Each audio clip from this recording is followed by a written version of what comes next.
दो an angle is the figure form by two rays sharing a common end point, ये point यहाँ से इधर आता है, ये पॉइंट यहाँ से इधर आता है, तो दोनों का कॉमन पॉइंट एंड है, सो उसको क्या हम बोलेंगे, angle. Clear that? Then second, an blanks angle is an angle that measures less than 90।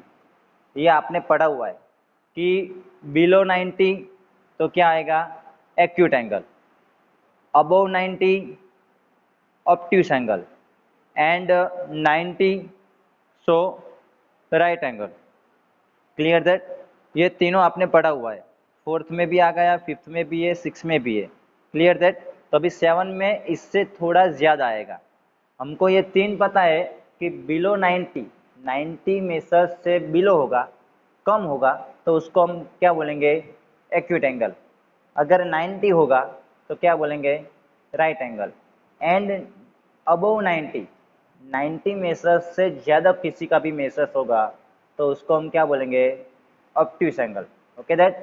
सो यहाँ पे सेकंड थर्ड ब्लैंक्स वैसे ही है, an blanks angle is more than 90 and less than 180, जिसका मेसर्स 90 से ज़्यादा लेकिन 180 से कम, तो उसको हम क्या बोलेंगे, ऑब्ट्यूस एंगल।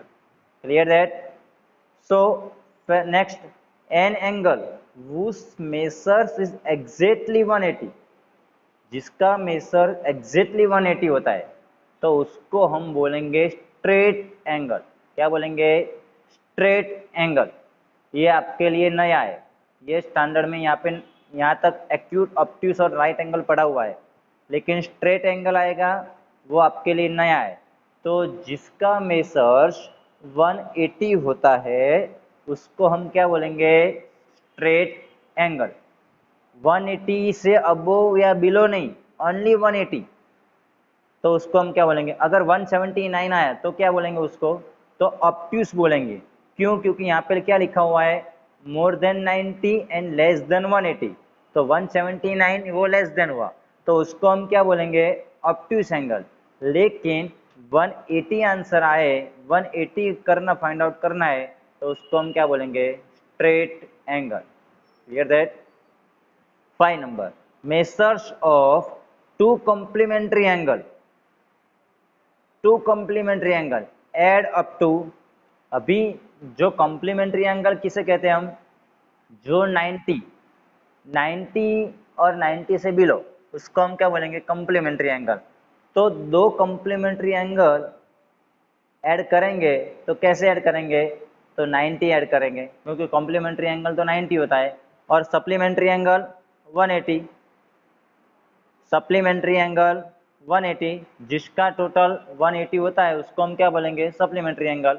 और जिस मेसर्स का टोटल 90 होता है उसको हम क्या बोलेंगे, कॉम्प्लीमेंट्री एंगल। सो कॉम्प्लीमेंट्री एंगल, दो दो कॉम्प्लीमेंट्री एंगल का हम ऐड करेंगे तो आंसर ऑलवेज 90 आएगा। क्लियर? और सप्लीमेंट्री एंगल करेगा तो उसका आंसर आएगा 180। 7, measures of an angle which is complement. क्या लिखा गया यहाँ पे, complement.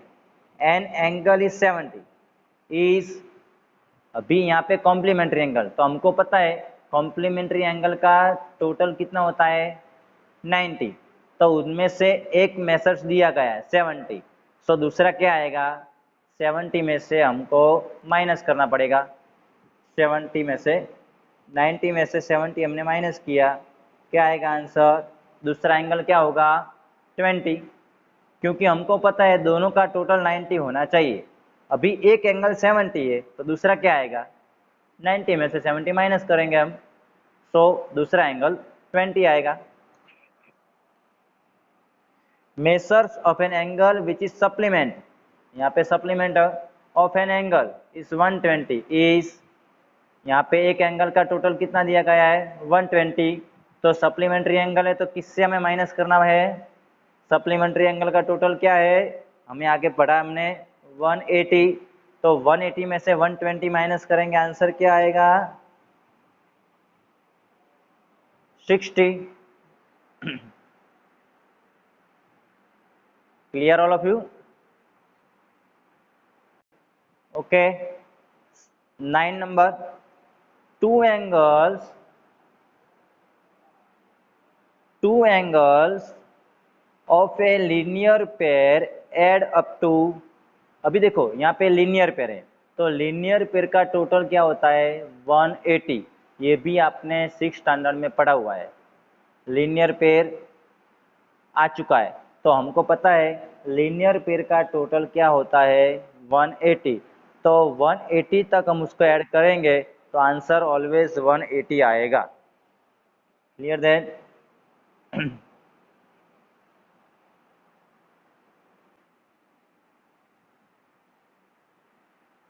10 number, on angle in a linear pair is 70।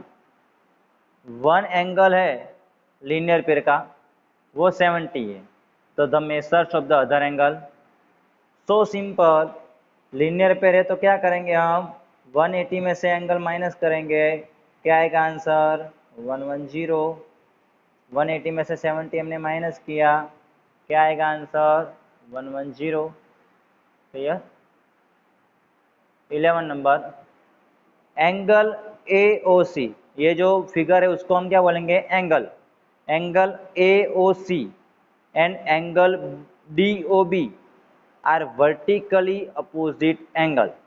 से देखो वर्टिकली अपोजिट एंगल, इसका मतलब क्या? वर्टिकली अपोजिट एंगल इसका मतलब क्या? तो दोनों अपोजिट एंगल होने चाहिए। देखो मैं यहाँ पे ड्रॉ करता हूँ,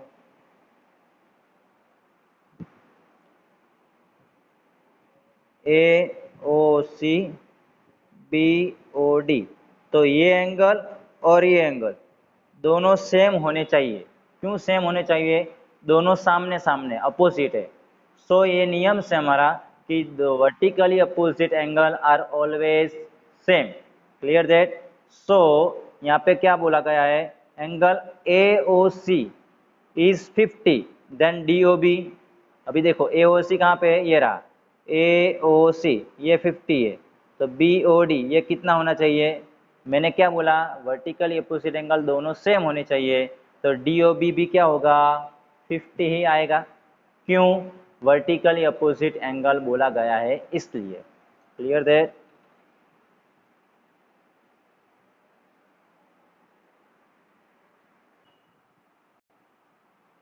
twelve number, if two line intersex each other, दो लाइन जो है वो ईच अदर को इंटरसेक्स होता है, तो blank pair of vertical opposite angle are form. ये देखो ये टू लाइन्स है, वन और ये टू, दोनों इंटरसेक्स हुई है यहाँ पे, तो कितनी पेयर बनेगी वर्टिकली अपोजिट एंगल की? सो सबसे पहले कौन सी बनेगी, ये वाली और ये वाली, वन पेयर, एंड दूसरी ये सामने वाली, ये वाली और ये वाली, तो टोटल कितनी पेयर बनेगी, टू पेयर्स। दो लाइन इंटरसेक्स होती है और उनमें से हमें वर्टिकली अपोजिट एंगल की कितनी पेयर बनानी है? तो देखो पेयर माने क्या, टू टू का जोड़ का। ओके, ऐसी तरीके से हम इसकी पेयर बना सकते हैं, साम सामने और ये साम सामने, तो एक पेयर सामने वाली, दूसरी पेयर इधर वाली, दो पेयर बनेगी वर्टिकली अपोजिट एंगल की। 13, vertically opposite angle of an acute angle is blank angle. अभी देखो वर्टिकली अपोजिट एंगल का मैंने क्या बोला, सेम बोला। सो वो एक्यूट एंगल होता है तो दूसरा भी क्या होगा, एक्यूट एंगल ही होगा। Clear that? एक एक्यूट एंगल है, सपोज ये देखो ये 80 है, तो ये भी एक्यूट एंगल ही होगा। क्यों? क्योंकि दोनों सेम है ना, अगर ये 80 है तो सामने वाला भी 80, तो दोनों एक्यूट एक्यूट हो गए, बराबर है। तो हमको क्या बोला गया है कि अगर vertically opposite angle acute angle होता है तो दूसरा भी क्या होता है, एक्यूट एंगल भी होता है। Clear that? अगर ऑब्ट्यूस होता है तो सामने वाला भी ऑब्ट्यूस होता है। क्यों? मैंने बोला ना अभी कि वर्टिकली अपोजिट एंगल सेम होना होता है, तो दोनों का मेजर्स भी सेम ही होता है। 14, vertically opposite angle are blanks in measures। Same equal होते हैं, जितना ऊपर वाला होता है उतना ही नीचे वाला होता है। अगर ऊपर वाला 80 है तो नीचे वाला सामने वाला भी क्या आएगा, 80 ही आएगा। ओके।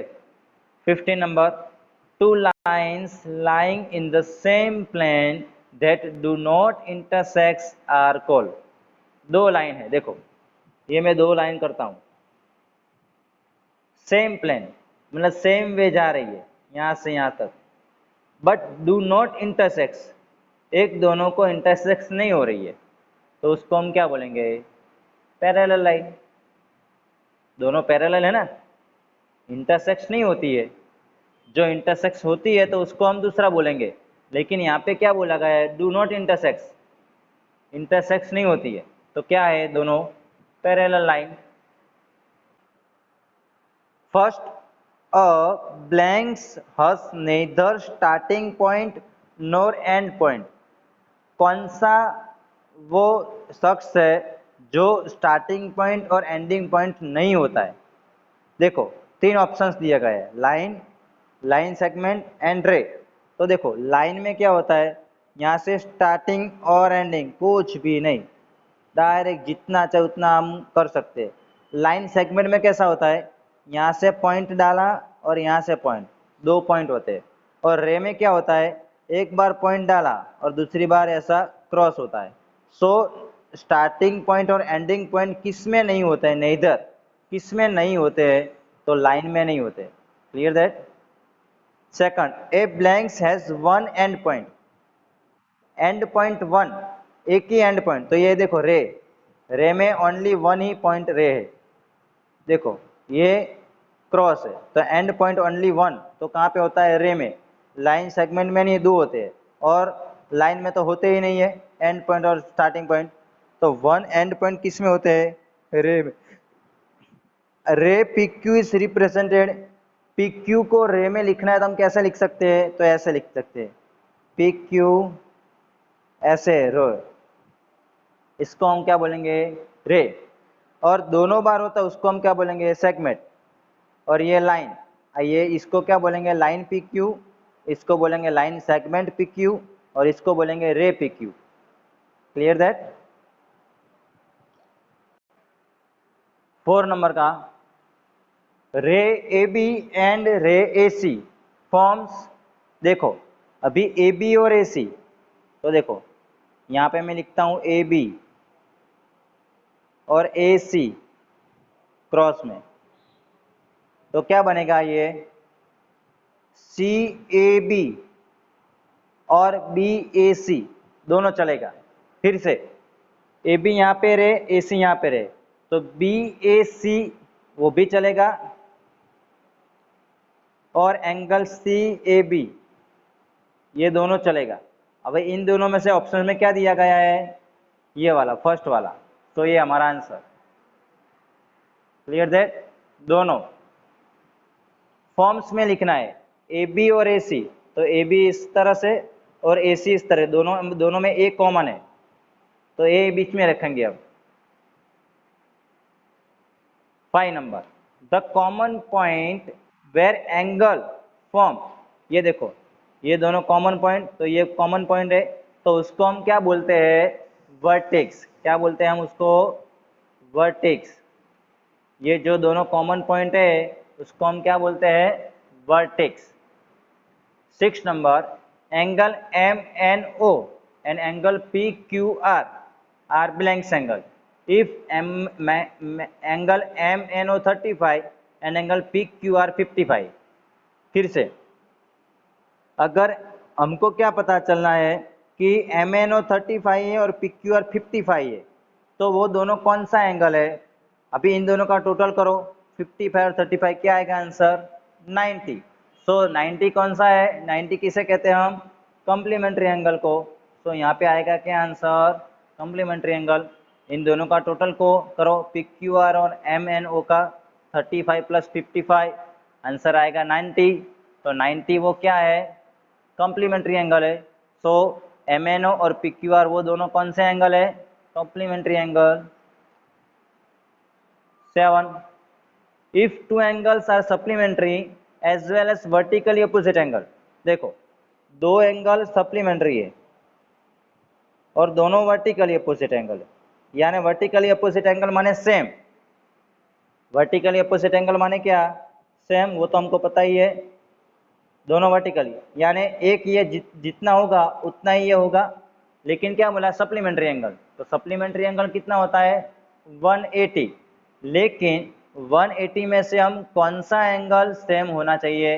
कौन सा एंगल होता है? अगर 90-90 दोनों के साइड होगा तो दोनों सेम होगा, और इन दोनों का टोटल क्या आएगा? 180। सो यहाँ पे ईच मेसर्स का एंगल कितना होगा? 90 एंगल। फिर से कि सप्लीमेंट्री एंगल हमको बोला गया है as well as vertically opposite angle बोला गया है। तो वर्टिकली अपोजिट एंगल को हमको पता है कि ये तो सेम होता है, वर्टिकली अपोजिट एंगल सेम होता है। सो सेम कब होगा? जब सप्लीमेंट्री एंगल दोनों आधा आधा होता है। 180 में से आधा जाए तो 90-90, दोनों 90-90 होएगा तब हम ये दोनों सेम होगा और दोनों वर्टिकली अपोजिट एंगल होगा। सो यहाँ पे आंसर आएगा 90। 8 number, if two parallel lines are intersected by transversal, then a pair of alternate angle is, ये देखो पैरेलल लाइन, ये दोनों पैरेलल लाइन है, are intersects by transversal. Transversal माने क्या? ऐसे इंटरसेक्ट होएगा। Then a pair of alternate, alternate माने क्या? ये वाली पेयर और ये वाली पेयर, ये दोनों पेयर वो कैसी होती है? इक्वल होती है। ओके, तो याद रखना ये दोनों पेयर क्या होती है? इक्वल होती है। 9 number, a supplementary angle of a right angle measures. Supplementary angle में दोनों राइट एंगल माने क्या? 90-90। One straight angle is equal to right angle. Straight angle का फॉर्मूला क्या है? 180, और राइट एंगल का 90। तो अभी 180 लाना है तो 90 कितनी बार आएगा तो माना है 180 आएगा, तो 2 टाइम्स आएगा ना। सो 2 मल्टीप्लाई 90, तो राइट एंगल कितना होगा? 2 राइट एंगल होगा, तो उसका मतलब क्या होगा? 1 straight angle. Clear? Hands of the clock, आप हमारे घड़ी, हाथ की घड़ी makes blanks angle at 1 AM, 1 बजा हो हमारी घड़ी में, हमारी घड़ी में 1 बजे, तो वो कौन सा एंगल होगा? ये देखो यहाँ पे मैं घड़ी ड्रॉ करता हूँ, तो ये 1, तो ये कौन सा एंगल है? ये एक्यूट एंगल, छोटा है ना इसलिए। अभी 6 बजे, ये देखो 6 बजे, तो स्ट्रेट एंगल, दोनों स्ट्रेट है ना, तो स्ट्रेट एंगल होता है 6 बजे तो। And supplementary of an acute angle is always, supplementary angle में एक एंगल एक्यूट एंगल होता है तो दूसरा ऑलवेज क्या होता है? Obtuse angle. सपोज में एक्यूट एंगल सपोज 35 है, तो दूसरा एंगल क्या आएगा? 180 में से 35 माइनस करेगा तो 125। सो 125 वो क्या है? Obtuse angle. N angle which is double of its supplementary, क्या है?